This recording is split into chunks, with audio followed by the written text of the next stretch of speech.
Assalamualaikum warahmatullahi wabarakatuh. Selamat pagi Ibu, selamat pagi semua.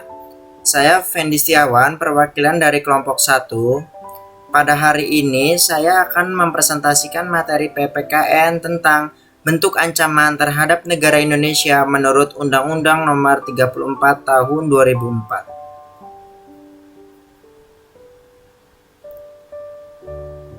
Di sini anggota kelompok 1 yang pertama terdiri dari Ahmad Surya Rafliansah, Atala Kafka, dengan saya sendiri Fendi Setiawan, Gibran Firdausi Ahmad, Kasma Wijaya Saputra, Muhammad Rafli Iyad Hilal, Pungkastri Atmojo, Wisnu Hartakusuma, dan yang terakhir ada Altaf Zaidan Ramiro.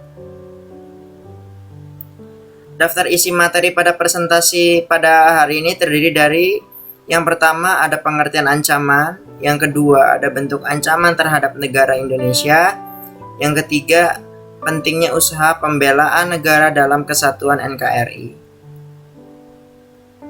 yang keempat ada kesimpulan, dan yang terakhir kelima ada penutup.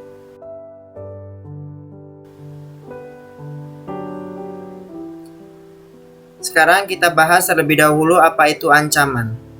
Ancaman adalah setiap usaha dan kegiatan baik dalam negeri maupun luar negeri yang dinilai membahayakan kedaulatan negara, keutuhan wilayah negara, dan keselamatan segenap bangsa. Ancaman dapat dikategorikan sebagai berikut. Yang pertama, berdasarkan asal datangnya ancaman. Yang kedua, ancaman dari luar, yaitu segala ancaman terhadap ketahanan nasional yang berasal dari luar negeri. Yang ketiga, ancaman dari dalam, yaitu segala ancaman terhadap ketahanan nasional yang berasal dari dalam negeri. Yang keempat, berdasarkan bentuk ancaman. Yang kelima, ancaman fisik, yaitu segala bentuk ancaman yang dapat mengganggu ketahanan nasional suatu negara yang dilakukan dengan tindakan secara fisik.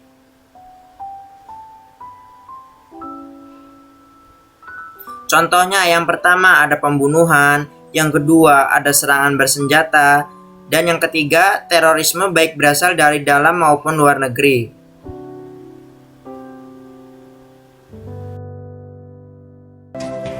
Untuk selanjutnya kita akan bahas tentang bentuk ancaman terhadap negara Indonesia.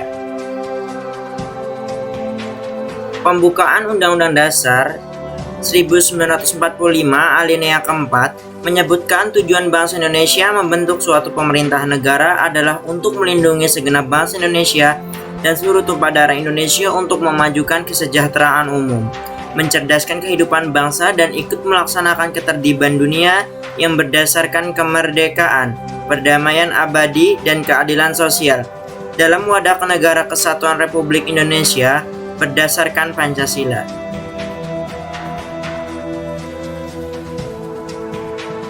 Ancaman menurut Undang-Undang Nomor 34 Tahun 2004. Bagian penjelasan Undang-Undang Nomor 34 Tahun 2004 tentang Tentara Nasional Indonesia atau TNI menyebutkan ancaman dan gangguan terhadap keutuhan bangsa dan negara yaitu sebagai berikut. Yang pertama ada agresi, berupa penggunaan kekuatan bersenjata oleh negara lain terhadap kedaulatan negara, keutuhan wilayah, dan keselamatan segenap bangsa. Yang kedua, pelanggaran wilayah yang dilakukan negara lain. Yang ketiga, pemberontakan bersenjata.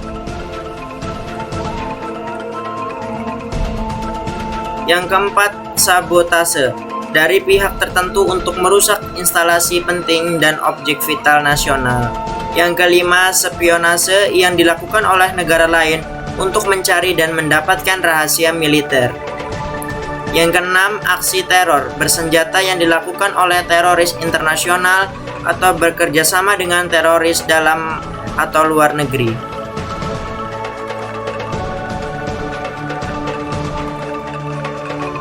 Yang ketujuh, ancaman keamanan di laut atau di udara yuridiksi nasional Indonesia. Yang kedelapan, konflik komunal yang terjadi antara kelompok masyarakat dapat membahayakan keselamatan bangsa.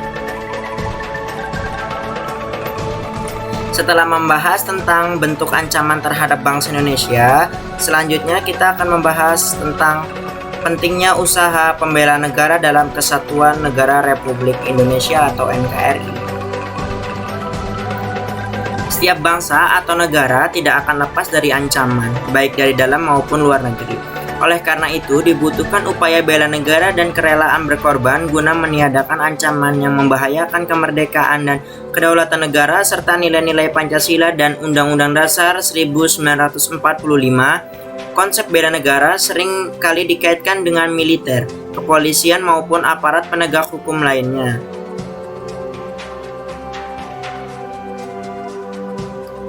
Arti bela negara yang sebenarnya adalah upaya setiap warga negara untuk mempertahankan NKRI dari segala bentuk ancaman.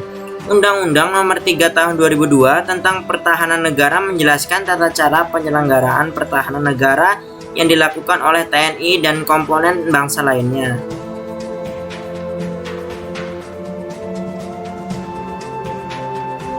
Prinsip penyelenggaraan pertahanan menurut Undang-Undang Nomor 3 Tahun 2002 adalah sebagai berikut. Yang pertama, bangsa Indonesia berhak dan wajib membela serta mempertahankan kemerdekaan dan kedaulatan negara, keutuhan wilayah, dan keselamatan segenap bangsa dari segala ancaman, tantangan, hambatan, dan gangguan. Yang kedua, pembelaan negara yang diwujudkan dengan keikutsertaan dalam upaya pertahanan negara merupakan tanggung jawab dan kehormatan bagi setiap warga negara. Yang ketiga, bangsa Indonesia cinta perdamaian tetapi lebih cinta pada kemerdekaan dan kedaulatannya. Yang keempat, pertahanan negara disusun berdasarkan prinsip demokrasi, hak asasi manusia, kesejahteraan umum, lingkungan hidup, ketentuan hukum nasional, hukum internasional, kebiasaan internasional, dan prinsip hidup berdampingan secara damai dengan memperhatikan kondisi geografis Indonesia sebagai negara kepulauan. Yang kelima, bangsa Indonesia menentang segala bentuk penjajahan dan menganut politik luar negeri yang bebas aktif.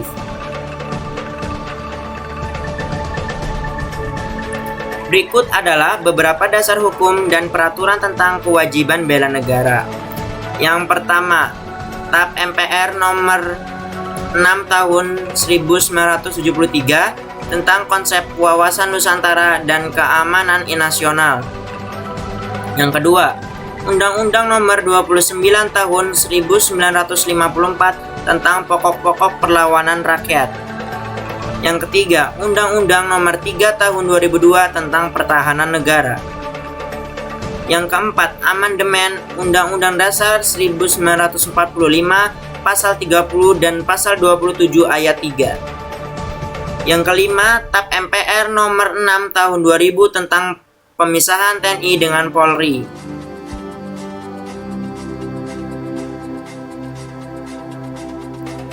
Menurut pasal 9 ayat 2 Undang-Undang nomor 3 tahun 2002, usaha pembelaan negara diselenggarakan melalui pendidikan kewarganegaraan, pelatihan dasar militer secara wajib, pengabdian sebagai prajurit TNI secara sukarela maupun wajib, dan pengabdian sesuai dengan profesinya masing-masing. Yang pertama, pendidikan kewarganegaraan. Pendidikan kewarganegaraan dimaksudkan untuk membentuk peserta didik menjadi manusia yang memiliki rasa kebangsaan dan cinta tanah air. Yang kedua, pelatihan dasar kemiliteran. Salah satu contoh komponen warga negara yang mendapat pelatihan dasar militer adalah unsur mahasiswa yang tersusun dalam organisasi resismen mahasiswa atau MENWA.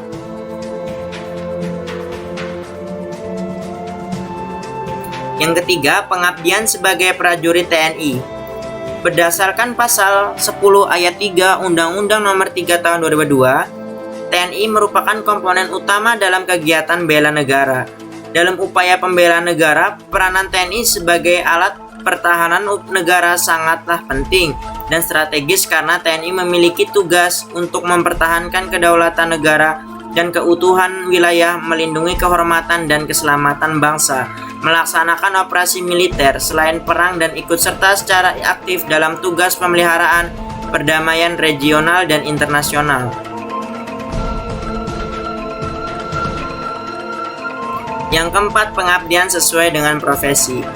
Pengabdian sesuai dengan profesi adalah pengabdian warga negara yang mempunyai profesi tertentu untuk kepentingan pertahanan negara, termasuk dalam menanggulangi dan memperkecil akibat yang ditimbulkan oleh perang, bencana alam seperti polisi, tim SAR, Pramuka, dan Palang Merah Indonesia atau PMI.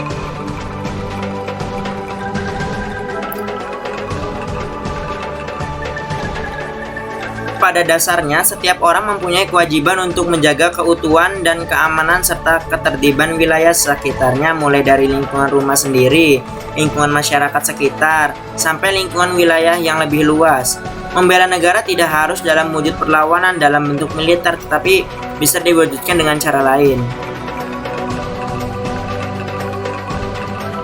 Bentuk partisipasi warga masyarakat dalam menjaga lingkungannya antara lain melalui kegiatan sistem keamanan lingkungan atau Siskamling, ikut serta menanggulangi akibat bencana alam, ikut serta mengatasi kerusuhan massal dan konflik komunal.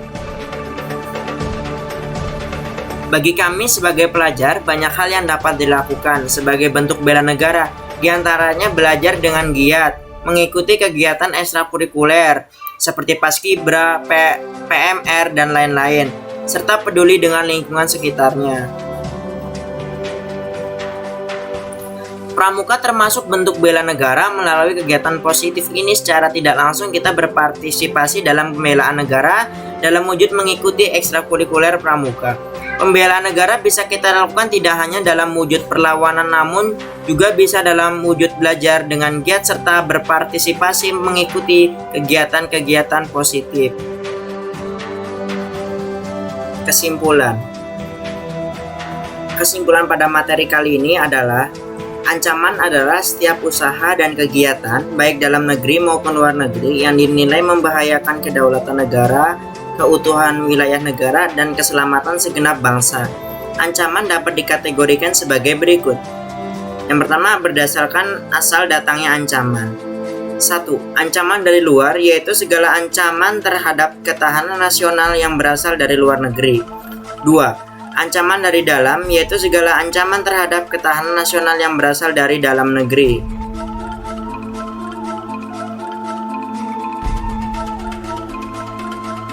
Yang kedua, berdasarkan bentuk ancaman.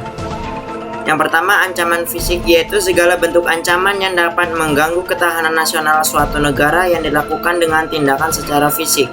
Contohnya, pembunuhan, serangan bersenjata, terorisme baik berasal dari dalam maupun luar negeri. Yang kedua, ancaman ideologis, yaitu segala bentuk ancaman yang dapat mengganggu ketahanan nasional suatu negara yang dilakukan dalam tataran pemikiran. Contohnya, arus globalisasi, perang ideologi, dan kepentingan politik baik berasal dari luar maupun dalam negeri. Demikian beberapa hal yang bisa kami sampaikan pada presentasi pada hari ini. Kami dari kelompok 1 mohon maaf apabila ada tutur kata atau kalimat yang kurang berkenan, yang baik datangnya dari Allah dan yang buruk datangnya dari kami. Dengan ini presentasi hari ini kami akhiri. Terima kasih telah menyimak presentasi yang telah kami bawakan. Wassalamualaikum warahmatullahi wabarakatuh.